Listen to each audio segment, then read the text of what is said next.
Good morning, guys. How are you doing today? You're back on the channel, the Chubby Cat one, and you are with Lily.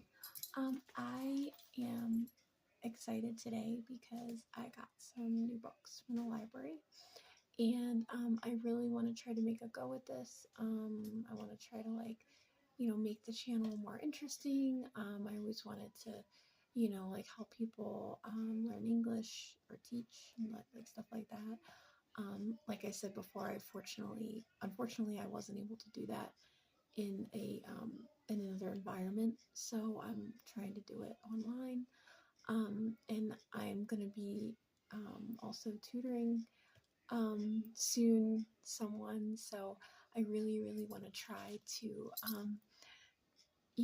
like learn how to be a better teacher and become a better person to teach that individual as well, so they can get the most out of it. So I wanted to go ahead and read a book today. There's a story. I got a ton of books. Like, I like nonfiction, but I got a bunch of different things. I got all kinds of topics to read, and then I'll paste them in the description below so that people learning new vocabulary with English can follow along.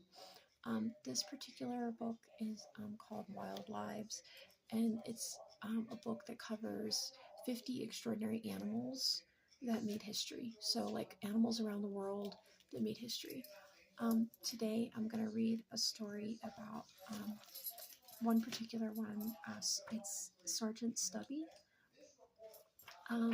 Some of you guys, well, in the United States, might know Sergeant Stubby because recently, in the last few years, there was a movie made about him. And he was a dog. It was back in 2018. It was a stray dog who became a war hero during World War One. So that's what I thought was kind of cool.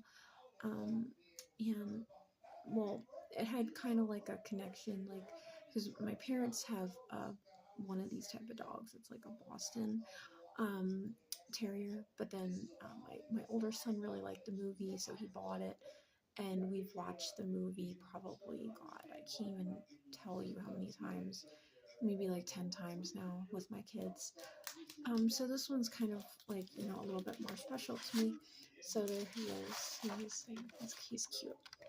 So it's Sergeant Stubby, and I'm going to read that, and then I will paste the read along in the description below, so you guys can comment along, and I hope that maybe it helps you if you're learning English right now, and learn some new vocabulary as well, okay? So anyway, so let's get started, because the baby is asleep, and probably not for long.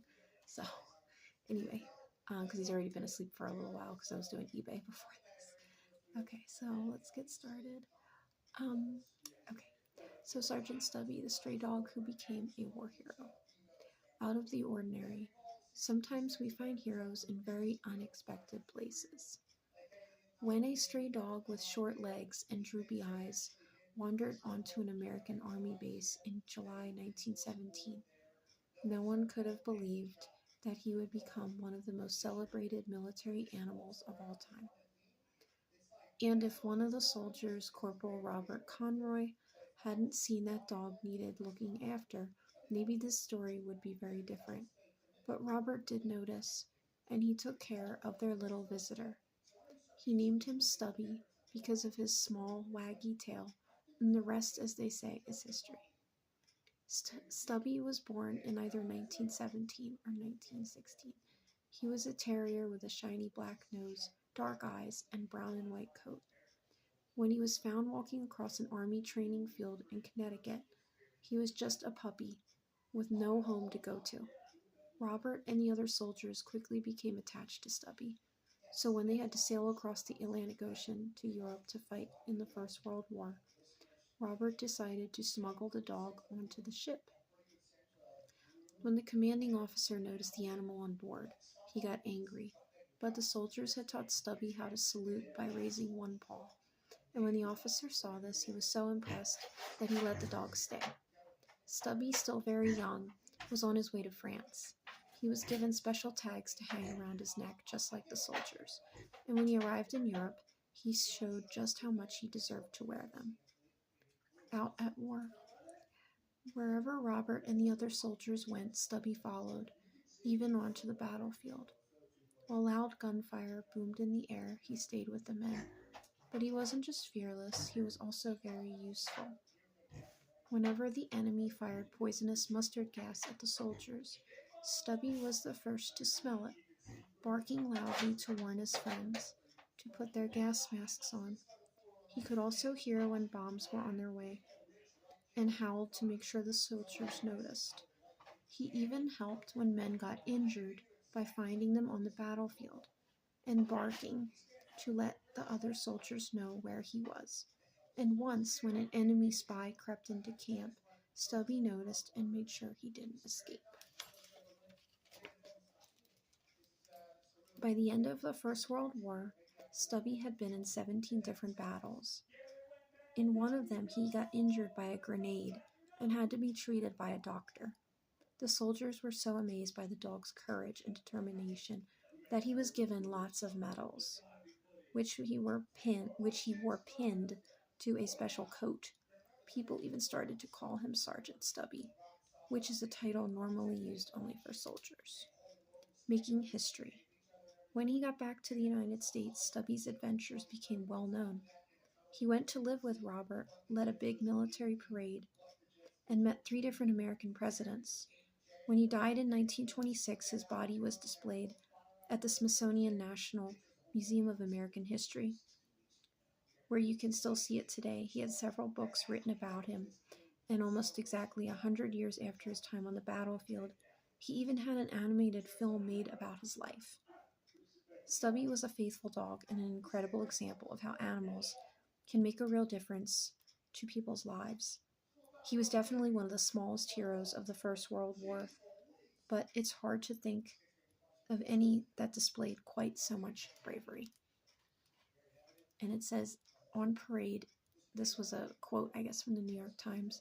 On parade, Stubby always wore the embroidered chamois blanket, decorated with service chevrons, medals, pins, and a galaxy of souvenirs.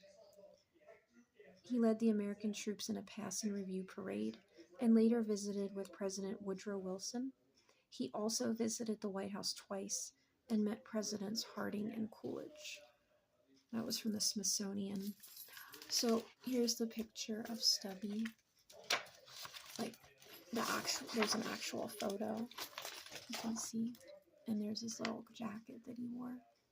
So I thought it was so cute. Like I said, my children love that movie. Here's actually the little animated movie poster you can see too.